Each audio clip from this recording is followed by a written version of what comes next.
যে একটা নিষিদ্ধ জিনিস যেটা আপনি জানেন আপনার দেখা উচিত না, ওটা আপনার সামনে আসলে আপনি দেখবেনই। বারিশে এদের তো আমি ব্লক দিয়ে দিছি, কারণ আমি চাই না এদের দেখতে, কিন্তু থাকতে আমি চাই, আমি অবশ্যই ট্রেন্ডিং এ থাকতে চাই। আমি জাস্ট আমার মনেরটা শেয়ার করি, ওটা অলরেডি ভিউ হয়ে যায়। বারিশকে ভুয়া ভুয়া বলে বের করে সেটা নিয়ে স্ট্যাটাস লিখছো বলো, বা আমি উল্টাপাল্টা পোস্ট দিছি, এর জন্য জুকারবার্গ রাগ করছে নাকি আমি জানি না, প্রচুর রিপোর্ট আসে। দেখ বারিশা চুপ থাকলেই পারতো।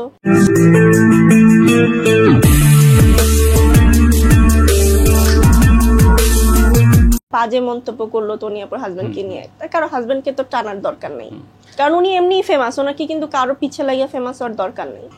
ওনাকে দেখ কালা জাদুকর, ওনারা দেখলে আমার এক্স্যাক্টলি মনে হয় উনি কালা জাদুকর, একদিন ধরে গোসল করেন, এইটাই মনে হয় অ্যাকচুয়ালি উনি কালা জাদু করেন, নাহলে এতগুলা বেটা কিভাবে পটায়। অনেক সুন্দরী মেয়ে দেখছি যে একটা বয়ফ্রেন্ড ম্যানেজ করতে পারতেছে না। আমার মনে হয় প্রেম করার সাথে সৌন্দর্যের কোনো সম্পর্ক নাই।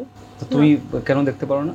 ওনার কথাবার্তা খুবই আমার মানে থার্ড ক্লাস লাগে। সোশ্যাল মিডিয়া যদি 10 জন মানুষের মধ্যে আমার হেট করতে পারলে আমি তার খালি তারই হেট করবো, আমি বারিশটাও এত হেট করি না। যদিও দেখলাম 300 ফিটের রাস্তা, ওইখানে মেয়েকে নাচাচ্ছে, যদি ওরা এখন রাস্তাঘাটে ডান্স করে, মানে মায়ের মতো বানাইতেছে, মায়ের থেকে সোয়াশে বানাচ্ছে। আর উল্টাপাল্টা কথা বলো। তো তুমি বলো, অনেকেই কমেন্ট করছে, যেটা সবাই জানে, ওরা ভিউজ পাচ্ছে দেখে ঝগড়াগুলো হইতেছে। এই যে তোমরা যদি ভিউজ না দিতা, তোমরা যদি রিশেয়ার না করতা, তোমরা যদি এটাকে এন্টারটেইন না করতা জিনিসটাকে, তাহলে কি ঝগড়াটা বাড়তো বা ঝগড়া কি ওরা এত বাড়াইতো না?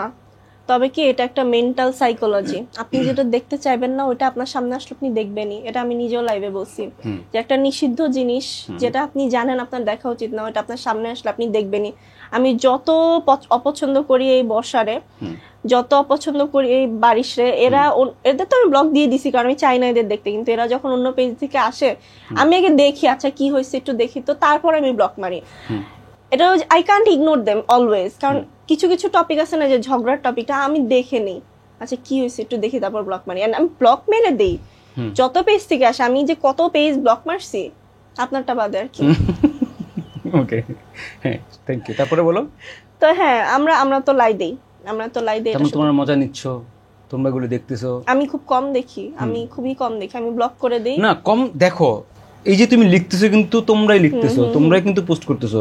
আই আন্ডারস্ট্যান্ড তোমরাও ভিউজ চাও, তোমরাও চাও পেজে রিচ বাড়ুক ইন্ডিভিজুয়ালি। হ্যাঁ দেখো, এবং আমার এখানে লাস্ট যে কয়টা এসে লাইভ করলাম আমরা, সেখানে কিন্তু এই প্রসঙ্গটা আসতেছে, বিকজ ওরা এটা নিয়ে কথা বলতে চায়। এবং আজকে আমি কেন বললাম যে আমি কথা বলতে, তোমার পেজে। আচ্ছা, এখন আমি একটা জিনিস বলি ভাইয়া, আমি কিন্তু সবসময় ভিউজের জন্য পোস্ট গুলা দেই না। যেমন আমাদের একটা ফেসবুক ভিউজের জন্য না, আমি বলছি যে হ্যাঁ, যে একটা মনের ভাব প্রকাশ করি না, ট্রেন্ডিং এ না। আমি ট্রেন্ডিং এ থাকতে আমি চাই, আমি অবশ্যই ট্রেন্ডিং এ থাকতে চাই, কিন্তু হচ্ছে না একটা মনের ভাব প্রকাশ করতেছি, একটু একটা কিছু মনে হয়েছে একটা স্ট্যাটাস দেই। নরমালি কি আমরা ফেসবুক আইডিতে যাই, ধরেন যাদের পার্সোনাল আইডি তারা পার্সোনাল আইডিতে দেয়। এখন আমার একটা পেজ আছে, আমি পেজে দিই, এটাই পার্থক্য। এখন আমি কিন্তু চিন্তা করি না ওটা কত ভিউ হবে, আমি জাস্ট আমার মনেরটা শেয়ার করি, ওটা অলরেডি ভিউ হয়ে যায়। যেমন মাঝখানে আমি একটু চোখা বানায় আসছিলাম, আমি একটু দেখছিলাম আমাকে কেমন লাগে না চোখা বানাইলে, ইয়ে করলে কনসিলার দিয়ে, ওটা আমি নিজের আনন্দের জন্য করছিলাম। তো এটাই যে সব সময় যে শুধু ভিউয়ের জন্য করি ট্রেনিং, এটা না, অনেক সময় নিজের মনের ভাব প্রকাশের জন্য করি। যেমন আমি একটা ফিল্টার দিয়ে ঠোঁট মোটা করে একটা ভিডিও বানাইছি, ভিডিও বানানোর আগেও কিন্তু আমি বারিশাকে উদ্দেশ্য করে বানাই নাই, বা যে কাউকে উদ্দেশ্য করে বানাই, কিন্তু মানুষ খালি বারিশাকেই মেনশন দিতেছে। আমি জাস্ট টিকটকে দেখছি ফিল্টারটা আসছে, আমি জাস্ট বানাইছি, সবাই বারিশাকে মেনশন দিতেছে, এইটাই আর কি। তারপরে তুমি বারিশকে ভুয়া ভুয়া বলে বের করে সেটা নিয়ে স্ট্যাটাস লিখছো বলো। আমার খুব মজা লাগছে সত্যি। লিখছো? হ্যাঁ বলো ওটা বলো। হ্যাঁ, মজা কেন লাগছে? আমার না হাসি পাইছে, মানে ইনভাইট করলা তোমরা গেলা জার্নালিস্টরা, তোমরা আমার পিছে ভুয়া ভুয়া করে বের করে দিলা কেন বেচারিকে? এই জন্য আমি স্ট্যাটাস দিচ্ছি যে তোমরা ডাকলা, ডাকে ভুয়া ভুয়া বললা কেন বলছে কি মনে হয়? আমি জানি না। এক্সকিউজ মি, কেন বলছে তুমি জানো না? মিন্স মানে ওই সিচুয়েশনে কি করছে আমি জানি না, ওই সিচুয়েশনে কেন ওরে ভুয়া বলছে, কারণ ও তো অনেক সোশ্যাল মিডিয়ার সামনে যায়, অনেক প্রেস কনফারেন্স করছে। ওই দিন অ্যাকচুয়ালি কি হয়েছে এটা আমি জানি না, ওই দিন কেন বলছে এটা আমি জানি না। ওকে, সো তার মানে এগুলো নিয়ে তুমি মজা নিচ্ছ? হয়তোবা তনিয়াপুর ফ্যান ফলোয়ার ছিল এখানে, তারা হয়তোবা বলছে। ওকে, কারণ ওনার তো একটা বড় একটা ফ্যান ফলোয়ার আছে, তারাই হয়তোবা বলছে। হতে পারে। এবং সেটা তোমাদের ভালো লাগছে? মজা লাগছে, ভালো না, হাসি পাইছে। তো মজা লাগা মানে তো ভালো লাগে। হাসি পাওয়া, দেখেন কেউ যদি পড়ে যায়, আমার ধরেন একটা পরিচিত মানুষ পড়ে গেল, আগে আমি কিন্তু হাসি চলে আসে আমার, কিন্তু আমার কিন্তু মজা লাগে না যে পড়ে গেছে, জন্য আমি দেখে হাসি পাই যে পড়ে গেছে। হাসি পাওয়া মানে তো মজা লাগছে। বলি আরে তুই কি ব্যথা পাইছিস তারপরে। ওকে, আমরা যে টাইটেল আজকে আমরা দিলাম যে বারিস্তানির মতো ঝগড়া না করলে কি আমরা ব্যবসা করতে পারবো না, এটার মিনিং বলো। অবশ্যই পারবো। এক্সপ্লেইন করো।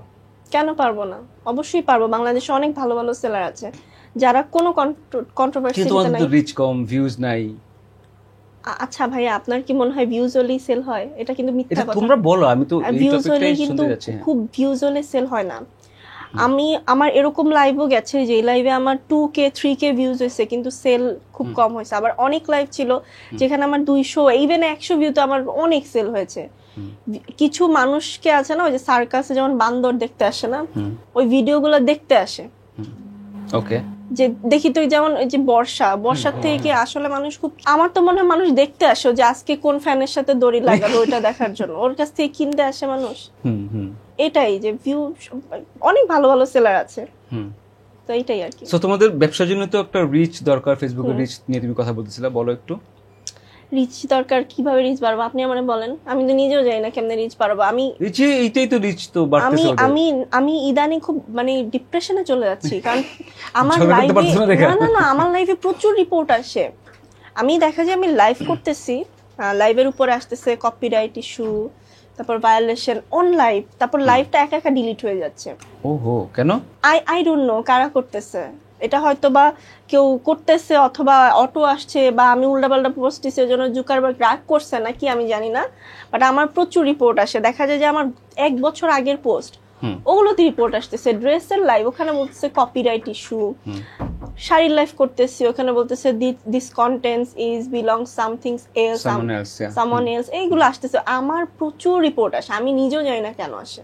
ওকে, আচ্ছা, তোমার কয়েকটা কমেন্ট আসছে, আমরা নিয়ে নেই এই টপিকে। ওরা কয়েকটা কমেন্ট করছে যে সোনা শাম্মি লিখছে, আগের দিন কমেন্ট করেছিলাম, একজন মহিলা আসছিল বারিশাকে নিয়ে কমেন্ট করায়, উনি বলেছিল আমি সামনে পাইলে সেলফি তুলবো। ওনাকে প্রশ্ন ছিল ফেসবুক দেখেন না, বাণিজ্য মেলায় কোন দর্শক উকি মেরেও দেখে না, এটা নিয়ে ফেসবুকে ট্রলের শিকার হয়েছিল। ওনাকে পাইলে জিজ্ঞেস করতাম কোন পর্দানশীল নারী তোমাদের সাথে সেলফি তো দূরে থাক, কিছু আর বললাম না। আচ্ছা, এটা নিয়ে কিছু বলতে চাও? ওই একজন বলছিল ওকে যে বারিশকে নিয়ে তো বাজে ট্রোল করতেছে, বাজে কথা বলতেছে, কিন্তু বারিশকে সামনে পেলে ওর সাথে সেলফি তুলবে। আমি কখনো ওর সাথে সেলফি তুলতে চাই না। ওকে, এটাই বলতেছিল। ওকে, সুমিস ডেইলি লাইফ লিখছে, তনি ওইটা প্রথম পড়ছিলাম, রাইট। ইয়ামিনী ব্লগ লিখছে, ভাইয়া আমাকেও একদিন লাইভ শোতে ইনভাইট করেন, ইদানিং ফেসবুকে যে টক শোগুলো হচ্ছে সেগুলো সম্পর্কে একটু কথা বলতাম। থুক্কু নিজের কথা বলতাম বলে। নিজের কথা আপনারা বলেন, আপনারা তো বলেন অন্যদের নিয়ে কথাবার্তা। ওকে, সাদিয়া সাবের লিখছে, I think this is all done to boost their views, যেটা বলতেছিলাম আমরা। What do you think about it? বুঝিনি। ওদের বুস্ট পাওয়ার জন্য এটা করতেছে ওরা।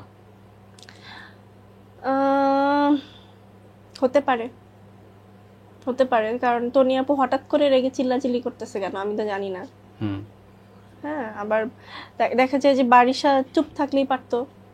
যে আমার একটা আছে না, কিন্তু চুপ থাকে, শুরু তো বারিশা করছে না, বারিশ করছে না, ও তো বলছে। সেটাই তো আমি বললাম যে তনি যে বারিশা করছে, তনি ফিডব্যাক করছে, বারিশা একটা সরি বলে বা একটা ইয়ে করে শেষ করে দিলেই পারতো। বাড়াইছে তো এটাই। হ্যাঁ, ভিউজ পাওয়ার জন্য তো অবভিয়াসলি করছে। যেমন ওই যে ইন্ডিয়াতে তো যে বিগ বসের মধ্যে দেখে না, ঝগড়া করলে ভিউজ পাওয়া যাবে, অফকোর্স ওইটাই প্রমোট থাকে। ওইটাই বাংলাদেশে হচ্ছে এখন, বাংলাদেশটাই বিগ বস শো, রাইট। মোমো হায়দার মোমো লিখছে, আমি বুঝি না এখানে মানুষ আসে কি মানুষের সমালোচনা করার জন্য? ভালো কিছু আলোচনা করা উচিত নয়তো নিজের জীবনের আলোচনা করেন, সেটা কি ভালো না? সেটাতে আসতেছি। আর সে কি যেন বলে, ভালো অন্যরা নিয়ে আমরা টপিক নিয়ে কথা বলতে হবে। আর ভালো জিনিস কি হইতেছে? আমাদের তো সিকিউরিটি জিনিস খুবই বাজে, রাস্তাঘাটে ছিনতাই হইতেছে, মারামারি হইতেছে, সবাইকে মেরে ফেলতেছে, দেশের সিকিউরিটি কোথায় গেছে? এটা ভালো জিনিস? হ্যাঁ, এটা ভালো জিনিস, কথা বললাম। আপনি এটা নিয়ে আমাদেরকে একটু রিপ্লাই করেন যে কি করলে এই দেশের সিকিউরিটি, যে মানুষ যে সেফ ফিল করতেছে না, রাস্তাঘাটে যে ছিনতাই বেড়ে গেছে সেটা আমাকে বুঝেন, বা মারামারি বেড়ে গেছে, হ্যাঁ, সেটা আমাকে, এটা ভালো কথা বললাম, আপনি এটার একটা সলিউশন দিয়ে দেন যে কিভাবে দেশের সিচুয়েশনটা ভালো হবে। রত্নরাজি লিখছে, আসলে ভাইয়া ঝগড়া না করলে বিজনেস করা যাবে না।